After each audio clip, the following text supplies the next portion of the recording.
Shabbat Shalom, Raverim, Shabbat Shalom, Leculan, Shabbat Shalom, meu amigo, Shabbat Shalom, minha amiga, Shabbat Shalom a todos. Estamos num Shabbat pós Semana Santa, né? Semana Santa dos religiosos, que para nós é a pensar. Né?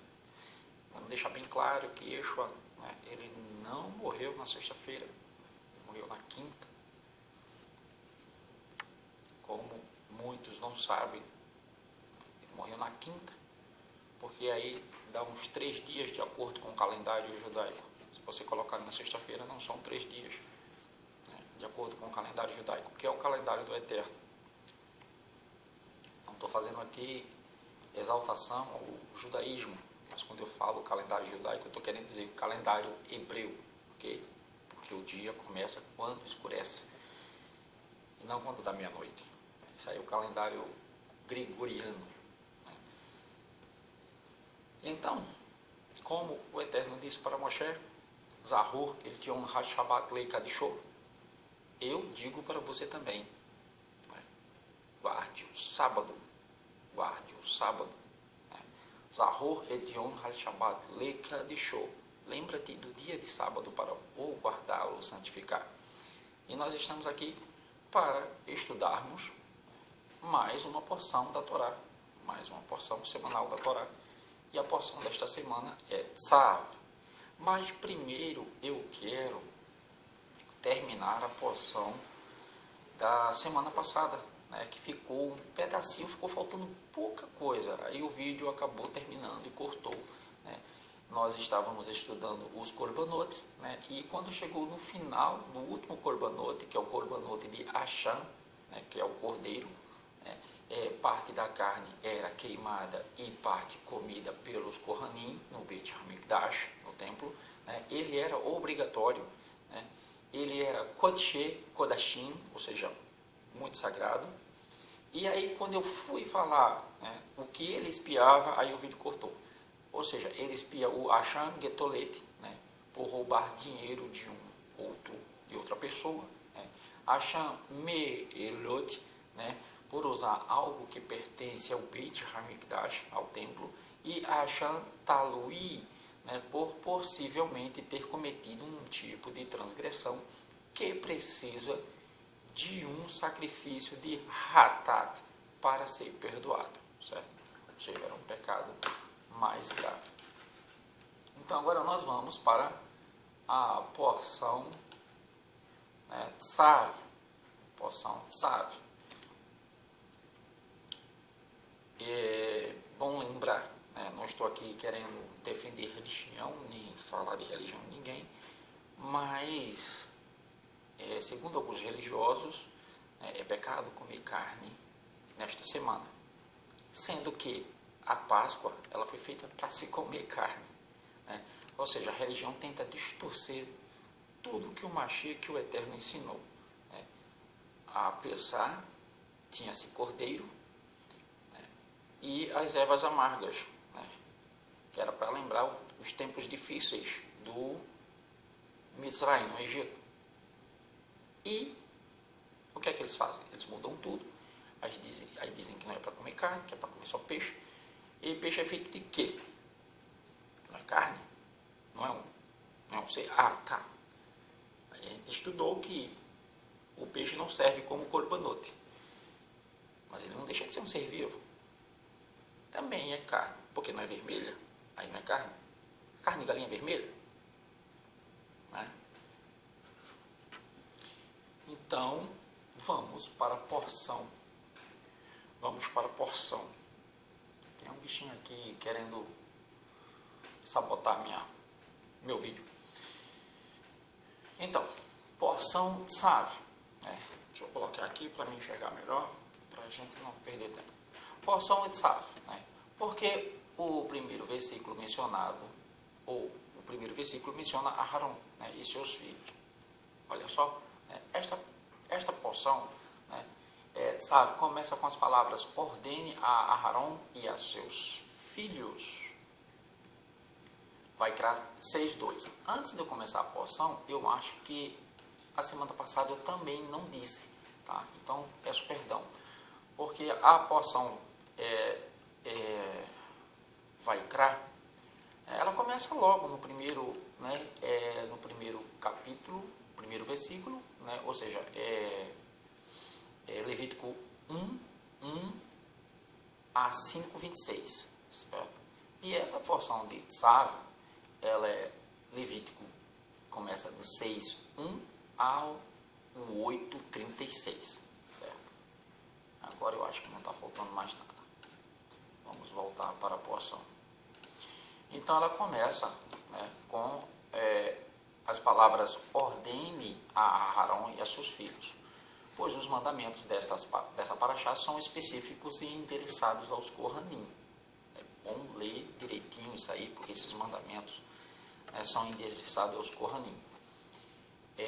Talvez eu faça mais um vídeo explicando algumas coisas que são para os dias de hoje, certo? O Midrash oferece uma explicação adicional sobre por que Aharon aparece neste primeiro versículo. O nome de Aharon foi omitido de toda a paraxá anterior, Vaikra. Se você não percebeu, se você lê o texto, a gente percebe isso. Somente seus filhos são mencionados. O Altíssimo omitiu o nome de Aharon, pois ainda estava ressentido. Isso é conjectura, tá? Ressentido por ele ter participado da criação do bezerro de ouro. Por isso, Moshe intercedeu pelo irmão, aproveitando a oportunidade de suplicar por Aharon, quando Hashem lhe ditou a mitzvah de preparar lenha para o altar. Que tipo de madeira é conveniente para acender o fogo do altar? Perguntou Moshe. Isso é uma midrash, ok? Todos os tipos, exceto ramos de oliveira e oliveiras, videiras e oliveiras, informou Hashem. Estas duas têm status de honra, graças às frutas que produzem. Ramos de videira não devem ser usados como lenha no altar, pois ela fornece vinho para a libação. Assim também a oliva, pois esta produz azeite para a menorá e oferendas de farinha. Moshe discutiu imediatamente.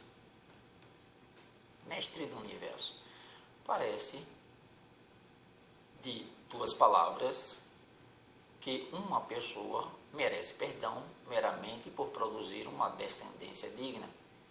Tu honraste a videira e a oliveira graças ao seu produto. Não deverias então tratar Arão de forma honrosa e dirigir-se a ele diretamente, apesar de tua ira, mesmo se for somente pelos seus filhos dignos? Aceite seu argumento, concedeu Hashem, demonstrando sua aquiescência ao começar a paraxá de Tzav.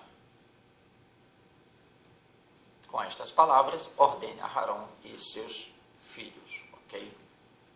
Esta paraxá explica mais sobre os corbanotes e oferendas, A paraxá anterior, Vaikra, nos ensina sobre 5 grupos de corbanotes. São eles o Olam, Yanchash, Elamim, Hatat e Asham. A paraxá de Tzav nos contará mais sobre estes 5 grupos. Por exemplo, sabemos que os sacrifícios de Olá devem ser abatidos apenas durante o dia. Hashem ensinou a Moshe: se um corban Olá for abatido durante o dia, os Kohanim podem continuar queimando durante toda a noite. Da mesma forma, a gordura de outros corbanotes podiam ser queimadas noite afora. Dessas leis, vemos que alguns Kohanim estavam de plantão no Beit HaMikdash durante toda a noite, e outros Kohanim teriam de começar a avodar serviço ao romper do dia. Apesar das longas horas, os Kohanim estavam sempre prontos ansiosos para cumprir o serviço divino. Olam Hatamid, as oferendas diárias de Olá. Hashem ordenou que as primeiras oferendas matinais obrigatórias fossem um cordeiro trazido como oferenda de Olá da comunidade. Um segundo cordeiro seria oferecido à tarde, diariamente. Instruindo os Kohanim acerca das oferendas de Olá diárias, Hashem empregou a expressão introdutória, Tzav, ordene, um termo pedindo rapidez ou zelo no assunto.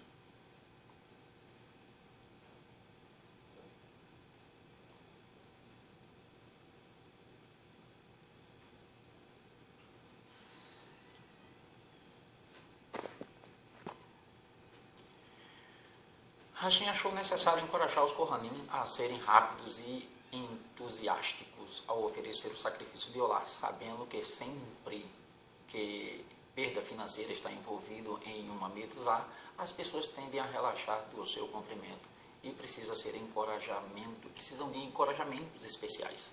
Né? Os Kohanim, na verdade, não incorreriam em perda financeira ao oferecer o sacrifício diário de Olá.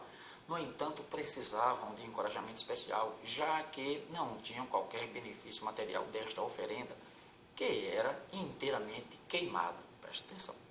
Certa vez, aconteceu um ano de seca, que o imperador Monobás abriu seus tesouros e distribuiu-os com mãos abertas entre os necessitados. Sua família opôs-se de forma unânime ao seu gesto generoso. Seus antepassados protestaram, empregaram muito esforço na labuta para acumular esta fortuna e para aumentar o tesouro da sua família. Como pode agora esbanjar tudo com os pobres? Ao que ele replicou: olha só, meus pais juntaram um tesouro na terra. Eu estou juntando um tesouro no céu.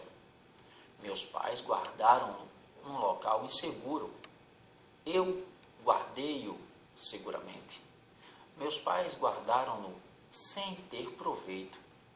Eu estou investindo de modo benéfico. Meus pais acumularam tesouros em dinheiro. Eu estou acumulando tesouros para as almas. Meus pais reservaram para outros. Eu estou reservando para mim mesmo. Meus pais guardaram-no neste mundo e eu estou guardando no mundo vindouro. Quando você faz caridade, é isso que acontece. Tá? A ganância nunca traz benefício.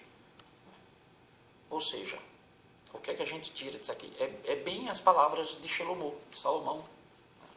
Bem as palavras de Salomão, quando ele diz assim, que o trabalho de um homem causa inveja no outro. Então, o que é que a gente tira de proveito aqui? Que use, o que você tiver, use, não deixe para amanhã, porque o dia de amanhã não nos pertence. Essa história nos ensina que aplicar dinheiro em mitzvot é um investimento eterno, ou seja, mitzvot em mandamentos. Fazer caridade não deve ser considerado como perda de dinheiro, pelo contrário, este é o melhor investimento que uma pessoa pode fazer para si mesma. O único tipo de investimento que é inquestionavelmente benéfico. Com este ponto em mente, a pessoa deve investir pelo menos 1/10 do seu dinheiro para tzedakah, ou seja, 10% para caridade. E você pegar esse dinheiro e dar para uma instituição religiosa, você não está investindo em caridade. Você não está fazendo bem para ninguém. Você está investindo numa organização que vai construir templo de pedras, que vai usar esse dinheiro para outros fins, né, que vai enriquecer fulaninho de tal, aí ele vai ter mansão, iate, né, gado, fazenda. Né. Você vai estar deixando de fazer a caridade para o necessitado e dando para quem não precisa. Uma instituição financeira, uma empresa. Você vai estar dando para uma empresa. Aí você diz assim, eu fiz a minha parte. Aí é problema dele. Não, você não fez a sua parte. Você não deu para o necessitado. Se você tivesse dado para o necessitado, você tinha feito a sua parte. Mas você deu para quem não precisa. Então, Yeshua nos alertou quanto a isso. Ele disse, é cego sendo guiado por cego. Você está sendo guiado por um cego. Então você está cego também. Não está enxergando isso. Então vem também a Terumah Hadeshem, que é a mitzvah de recolher um punhado de cinzas no altar. Essa é muito boa porque tem muita gente que levanta a mão aí, pega o microfone e vai cantar nas igrejas, né? E diz, eu sou levita, eu sou levita. Vamos ver qual é o trabalho do levita? Você sabe qual é o trabalho do levita? Não sabe, né? Vamos ver qual é o trabalho do levita? Toda manhã era realizado um sorteio entre os Kohanim para determinar quem realizava o serviço diário de remover um punhado de cinzas do altar. Esta era a primeira mitzvah do dia. Era realizada imediatamente depois de o precursor do Beit HaMikdash ter anunciado: levante-se para o serviço, Kohanim, Leviim e os representantes das comunidades. O Kohen escolhido pelo sorteio emergia no mikveh, se vestia os trajes especiais para este serviço e abluía pés e mãos com água do lavatório. Segurando uma pá de prata, subia ao altar, pegava um punhado de cinzas de cima dele e o depositava na pá de prata. Carregava a pá com as cinzas para o lado leste da rampa e as depositava no chão, numa marca especial designada para este depósito.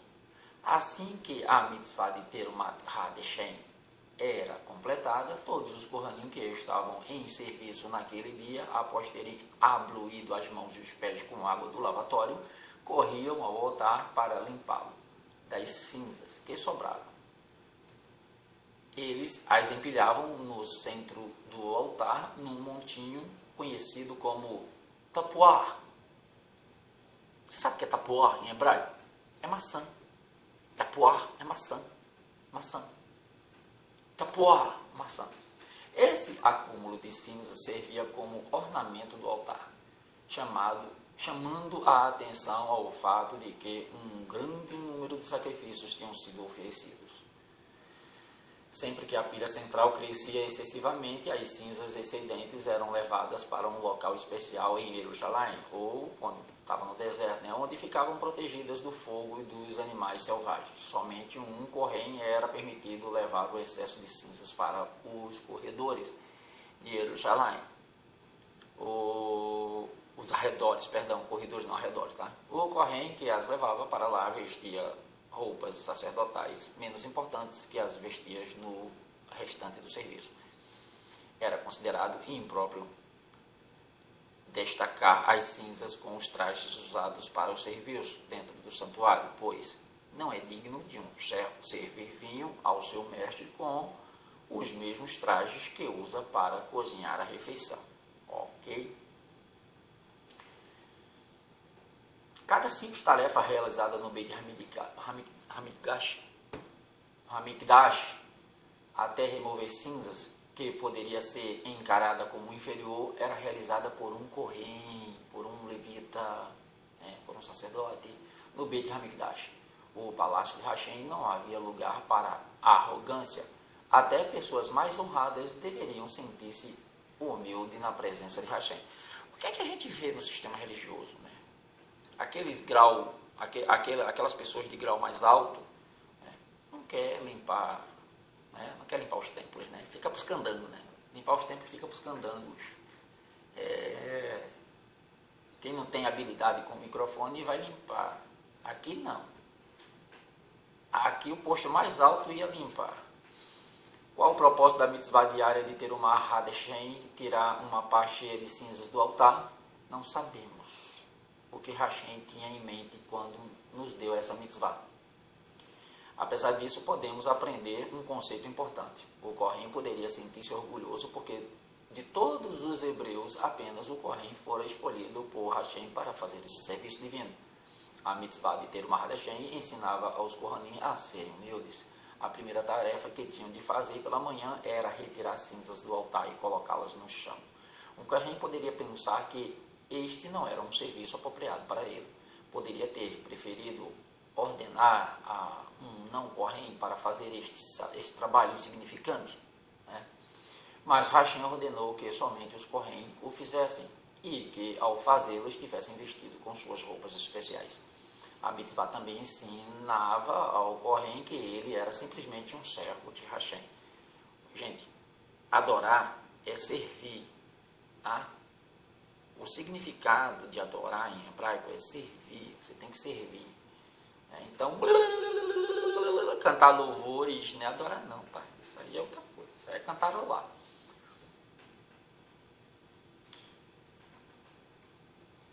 A mitzvah de manter o fogo constante no altar. Hashem ordenou que os Kohanim arranjassem 3 pilhas de madeira, chamadas de marahot, no altar exterior, que estava situado no pátio do santuário.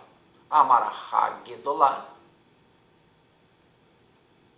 uma grande pilha de madeira foi estabelecida ao lado leste do altar. Nesta pilha maior era queimado todos os sacrifícios.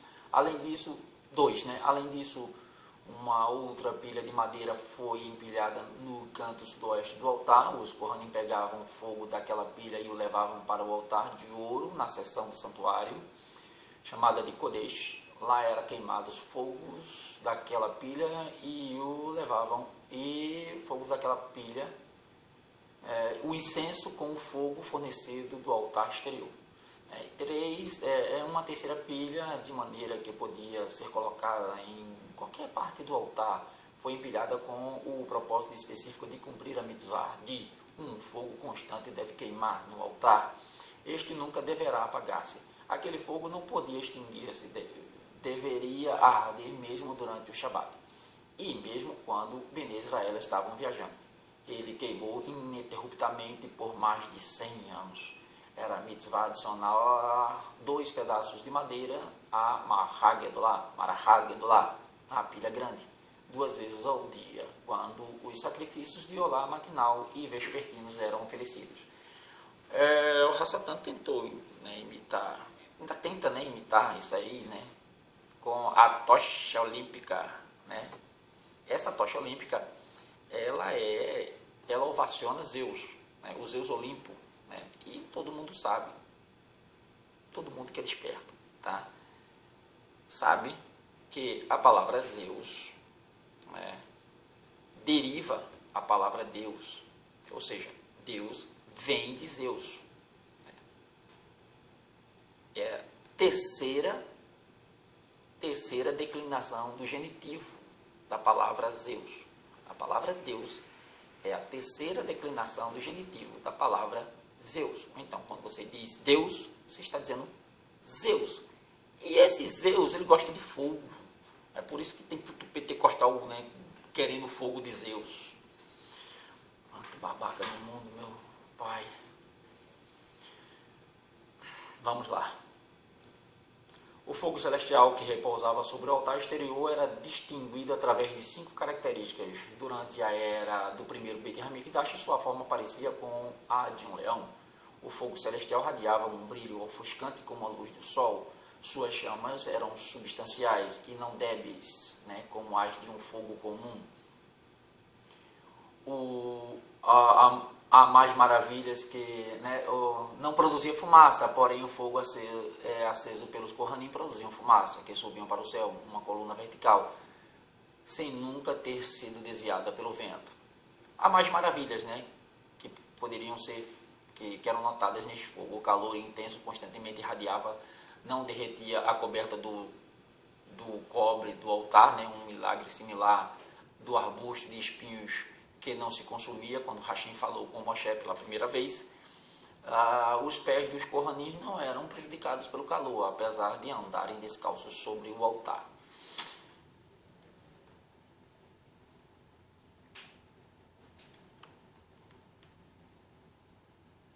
Aí vem Mihat Shinu, que era a oferenda de iniciação para cada Kohen.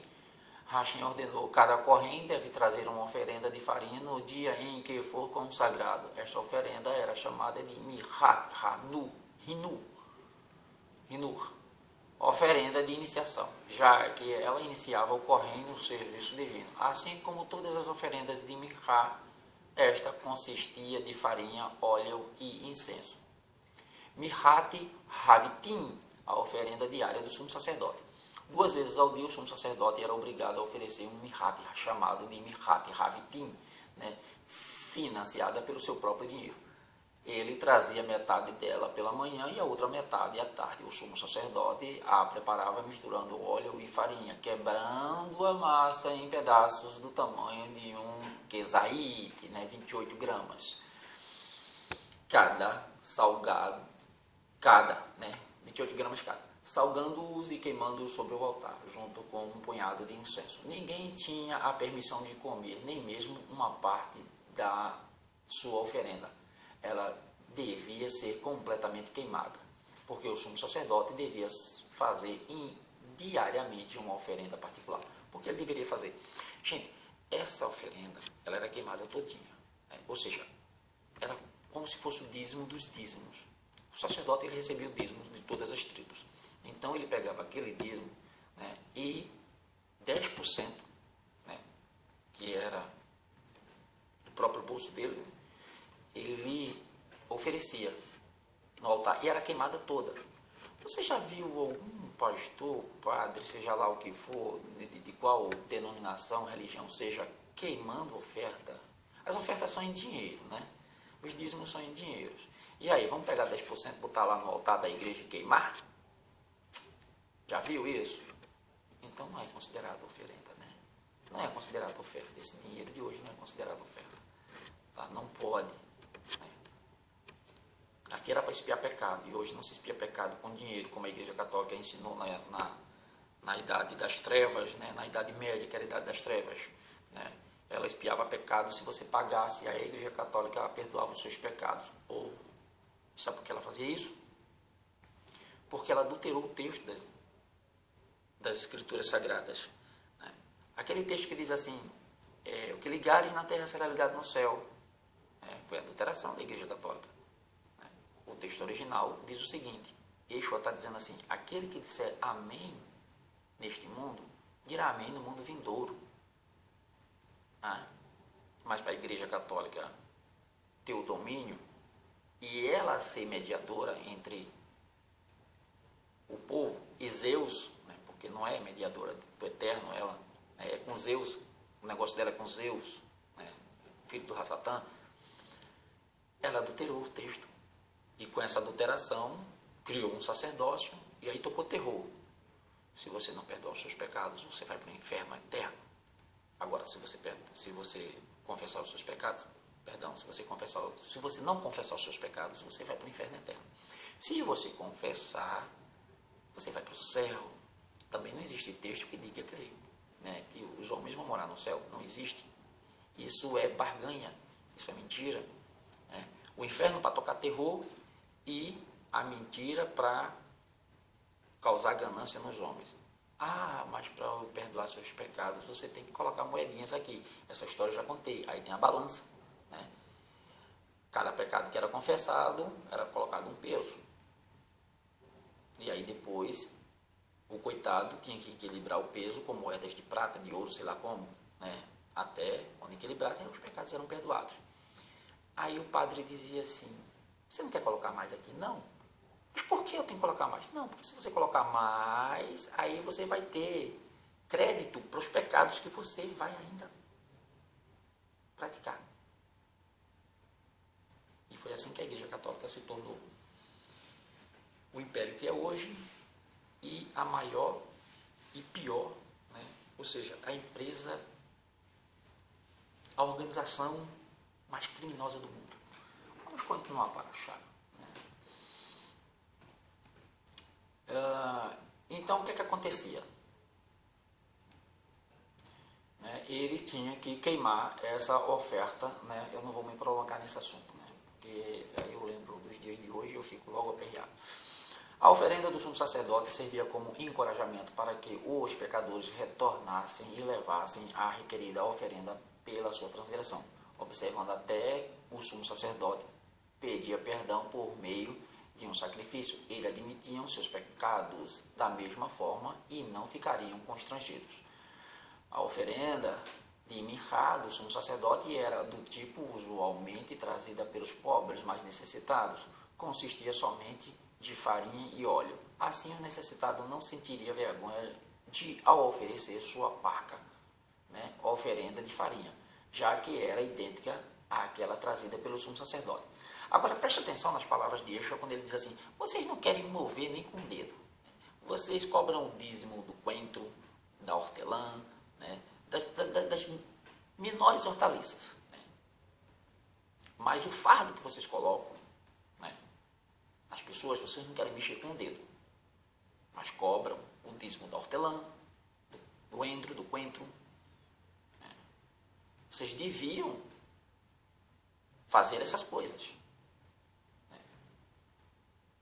Cobrar, mas não esquecer a caridade, o amor,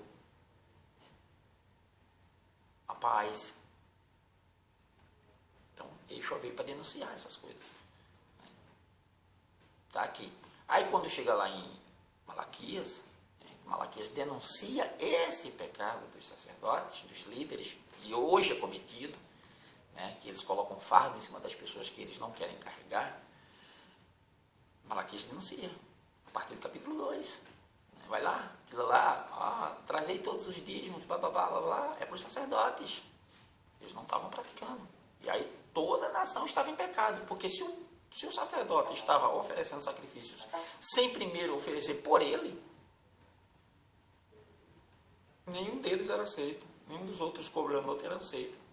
E aí toda a nação estava em pecado. E aí é quando o Eterno diz, através, né, de Malaquias, né, façam o serviço direito, porque aí vocês vão ver, façam prova de mim, se eu não vou sarar a terra. Isso é para Israel, gente, não é para o Brasil. Para Israel daquele tempo. Não é para o Brasil, você não é levita, você não é judeu. Né? Essa promessa foi para Israel, não é para você. A gente tem as promessas de Abraão. As promessas de Abraão. Se fizermos justiça como Abraão fez ao Eterno. Então, aquilo foi para aquele tempo. Agora, não quer dizer que o Eterno não nos abençoa se a gente fizer caridade. Ele vai nos abençoar. Mas os dízimos que eram feitos, Yeshua não tinha vindo ainda. Então, era preciso que os sacrifícios fossem feitos. Eles não estavam sendo feitos. Então, a terra sofria. Israel é um país que depende de chuva. Ele não tem bacia hidrográfica. Aí tu não entende, né, de geografia, não pesquisa, não cava, né, e fica falando besteira. Então, o Eterno colocou o povo em uma terra onde necessitam, assim, né, substancialmente do Eterno. Se eles pecassem, corta a chuva. Ficavam sem chuva, ficavam sem água. Porque quando chegava o inverno, a geleira nos montes, e aí quando chegava o verão, a primavera, toda essa geleira derrete, né, e lavra a terra. Quando Yehoshua foi atravessar o Jordão, né, o Jordão estava transbordando, porque a geleira estava derretendo, após inverno. Então, presta atenção quando for falar, tá? Para não falar besteira. O que o Eterno diz? Voltem a sacrificar da maneira certa. Voltem a praticar as mitzvot corretamente e façam prova de mim. Você não abra as janelas do céu, espanto a praga, os gafanhotos. Gafanhoto é gafanhoto mesmo, não é demônio. Gafanhoto mesmo. Abre as portas do céu, é água, não é dinheiro não, é água, é chuva. E se eu não dou medida recalcada, sacudida, aí com chuva, a colheita vai ser abundante. Sem chuva não colhe nada. É tudo geografia, biologia. Não tem misticismo aqui não, espiritualidade como eles. Não tem nada de espiritualidade, porque nem espírito existe. Demônio existe, mas espírito não. Então, mas sobre a oferenda de Hatat, né? Uma pessoa, né, o hebreu que faz certos pecados é obrigado a fazer o sacrifício chamado de Hatat, como explicamos na paraxá anterior de Vaikra, né? Hashem acrescentou: um Hatat é abatido no lado norte do altar, no mesmo lugar do sacrifício de Olá, porque o mesmo local do sacrifício Olá. Desta maneira, Hashem salva um pecador de constrangimento. Se você viu o seu amigo oferecer um corban, né, desta maneira, Hashem, né, salva a pessoa de constrangimento. Se você viu uma pessoa, né, oferecendo um corban, né, não saberá se o amigo está oferecendo um hatat por um pecado ou um olá, né, que é um corban voluntário. E assim o pecador não se sentiria constrangido por ter trazido o corban por um pecado. Porque aqueles que ouviam não saberiam que tipo de sacrifício estava trazendo. Bem diferente do caso do último sacrifício que o Eterno fez, Yeshua HaMashiach. Ou seja, eu não pesquisei se é, né, do lado norte do templo que Yeshua foi sacrificado, correto? Essa informação eu não tenho. Tem que ver se isso combina. Nunca parei para pensar nisso, certo? Olhar de cima a geografia de Israel e ver se era do lado norte. Agora que Yeshua se expôs, né, que o Eterno expôs Yeshua, sim, para que todos vissem, né, que aquele corban, né, aquele corbanote que era Yeshua, ele perdoava todos os pecados. Ele era Olá, ele era Minhai, ele era Sheni, ele era Acham, né, ele era Hatate. Ele perdoou todo tipo de pecado. Foi suficiente para todos eles. Devemos tomar cuidado para não envergonhar o próximo, ok?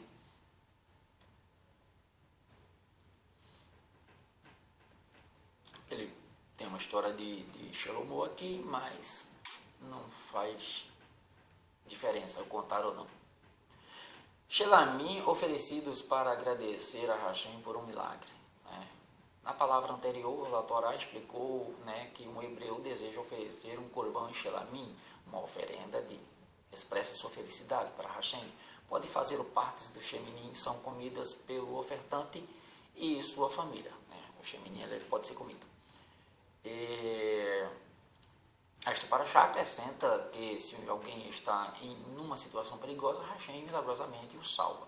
Deve oferecer um sacrifício de Shelamim para agradecer. Este Shelamim especial é chamado de Shalmei Todá, os Shelamim de agradecimento. Todá é obrigado, tá? Shalmei Todá, Todá obrigado em hebraico. Hoje eles fazem culto de ação de graça, né? Legal. Ou seja, a pessoa levava a oferenda de ação de graça se pudesse encaixar-se numa das seguintes situações: foi libertado da prisão, ou recuperou-se de uma grave doença, ou retornou de uma viagem marítima, casos perigosos, né? Ou viajou pelo deserto e voltou são e salvo. Se estivesse em qualquer outra situação perigosa e Hashem o salvou, deve também oferecer Shalmei Todá. Estas 4 categorias estão descritas em Tehillim, capítulo 107. Né? Ou seja, isso aqui pode ser até uma explicação boa, né? A Haftarah. Tehillim é Salmos, tá? Hudul Hashem, 4 tipos de pessoas são obrigadas a agradecer a Hashem, aquelas que, versículo 4 de Tehillim 107, vagaram pelo deserto, versículo 10, sentaram no escuro e na sombra da morte, presos na aflição e no ferro, isso é simbólico, alusão aos prisioneiros.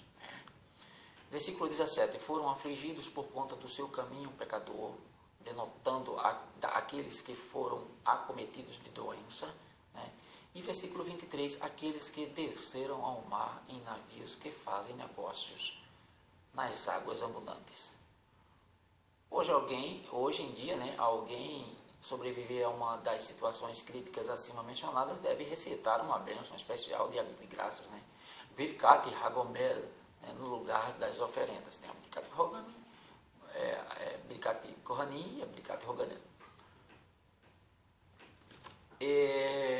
Quem fez isso foi o profeta Ioná. Né? Ioná, ele, todo mundo sabe, Jonas, né? Ele pecou quando não quis entregar a mensagem para os ninivitas, né? De Nínive, da cidade de Nínive. E qual era o problema de Ioná, né? Não, se eu for lá e aquele povo é tão perverso que eles não merecem ser salvos. A questão de Ioná era isso. Não, ele não merece não. Aí não queria ir, né, para o povo não se converter. Mas depois, né, é usado por Yeshua. O que foi que aconteceu? né, ele disse assim, bom, se eu for para bem longe, o Eterno pode não falar comigo, né, mas mesmo assim o Eterno falou com ele através da tempestade, e aí ele pula do barco. E aí ele é engolido por um peixe grande, né, e passa 3 dias dentro do peixe. E quando o peixe solta ele, né, na praia, né, sacrificarei para ti oferendas de ação de graça. Ele tem que sacrificar, ele faz essa oferenda. Né. Hashem aceitou as preces e as promessas de Oná e ordenou ao peixe que o cuspisse em terra. Né. Ele fez tudo isso, né, dentro do peixe, né, fez as promessas, e aí quando ele saiu do peixe, ele fez o sacrifício, né?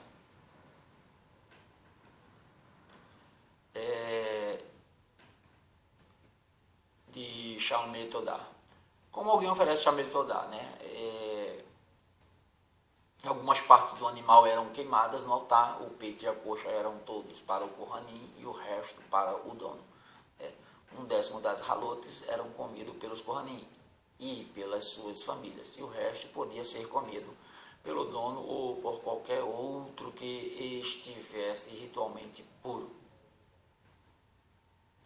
Tinha os pães também, né, que eram, o proprietário devia comer a carne e 36 pães no dia, né, em que o corbanot era oferecido, ou à noite seguinte.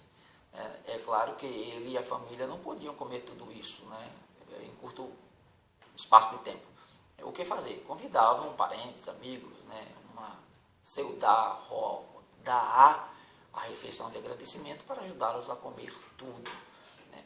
A proibição de abater um sacrifício com a intenção de comê-lo após o tempo prescrito ou fora do local designado. Né. Aí tem a proibição de comer gordura animal, né, chamada de relev. Eles não podiam comer um frango apenas se tivesse sido abatido, né, e salgado de acordo com a lei de Halachá. No caso da carne de boi, ovelha ou cabra, a Torá ordena mais uma lei: certas partes gordas devem ser removidas. Ou seja, o Eterno sabia que o colesterol não fazia bem, né, então não vão comer gordura. Um homem especialmente treinado, né, o manequê, retirava a gordura proibida. Né? Depois que o manequê tirava a gordura, que podia ser comido. Não podemos ingerir sangue. Não podemos ingerir sangue. Hashem ordenou a Moshe. As pessoas não podem ingerir sangue. Antes de comer o pedaço de carne ou frango, eles devem assegurar-se que o animal ou a ave seja um caché, mas isto não é suficiente. Precisa ser ainda batido e posteriormente não pode ser ingerido até que o sangue seja removido.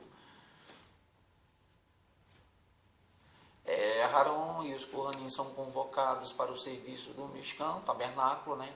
Hashem, ele acomoda todo mundo, né? Isso era um milagre que acontecia, acomodar todo mundo num local pequeno, né? Não tem como, né, descrever como é que isso acontecia. O que aconteceu durante os 7 dias de inauguração do Mishkan, a Parashá, ela conta, né, o que aconteceu, né, durante os 7 dias, né, e aí termina que ele ofereceu sacrifícios inaugurativos diariamente, um boi e 2 carneiros sozinho, abateu os animais. Isso foi Moshe, né, aspergiu o sangue e removeu as cinzas do altar. Em cada um dos 7 dias, Moshe isso aqui é conjectura, né? Desmontava todo o Mishkan à noite e montava novamente pela manhã. Né? Moshe era um professor maravilhoso. Aharon e os filhos, ótimos alunos, ouviam avidamente as instruções. Hashem ordenou que durante os 7 dias de inauguração os Kohanim não podiam abandonar seus postos por razão alguma. 7 dias se passaram e o 8º e grande dia era iminente. Nele, os Kohanim tinham ordens de realizar o serviço pela primeira vez, independentemente, fazendo com que a Sheminá descesse sobre o Mishkan. Todos os hebreus esperaram em suspenso ao 8º dia de dedicação. Assim termina a Parashá. Okay? Você pode ler o texto que eu já disse. Né?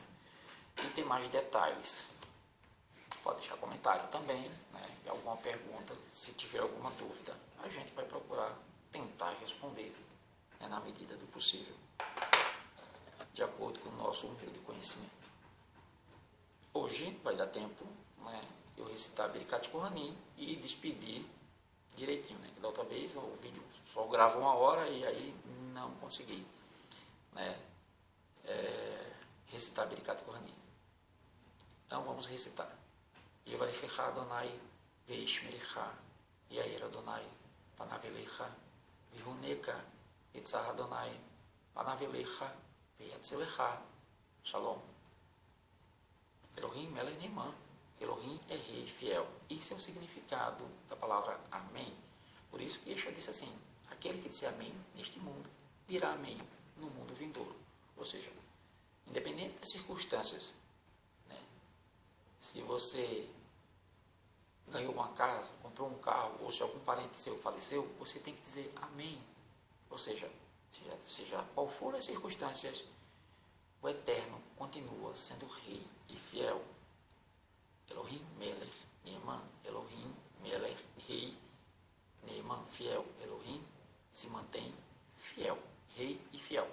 Independente do que aconteça na minha vida, Elohim continua sendo rei e fiel. Vedetut et haimet, vehaimet techaher et her. E conhecereis a verdade, e a verdade vos libertará da política, da religião, do trabalho escravo, né, da ciência, né, de todos esses segmentos que nos prendem neste mundo e que a gente acaba dando valor. Né, finanças, dinheiro, até família. Yeshua disse assim: aquele que não deixar sua família por amor de mim, não tem parte comigo. Pois é. E para terminar, a frase que Emitzer Hashem, Emitzer Hashem, se assim o Eterno permitir, estaremos aqui na próxima semana. Um abraço a todos, um Shabbat Shalom, e Emitzer Hashem, se assim o Eterno permitir, voltaremos. Shalom.